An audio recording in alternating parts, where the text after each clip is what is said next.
Yamla ajak samar Allah Asia Tanun Batiano Naikar Mukuma Calvary Tenongi Danetsu Ayunka Yem chena yemer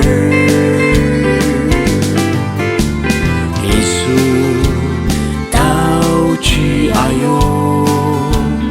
Go tanga meru seper Sendi ta kemayo Yem chen yem ta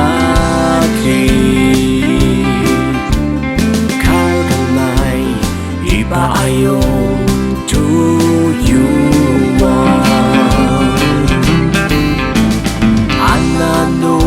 samatar Dekende chang chamakai Menen talen ba Yung raksa latu Naikar yariya Calvary Tenongi Danetsu Ayunka Yem chena yemer Isu tao chi ayo Go tanga meru seper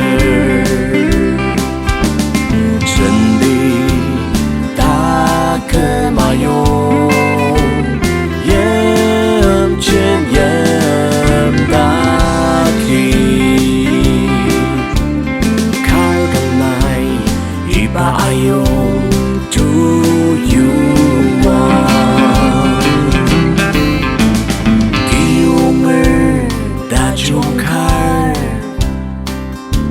Medetsen mong asamar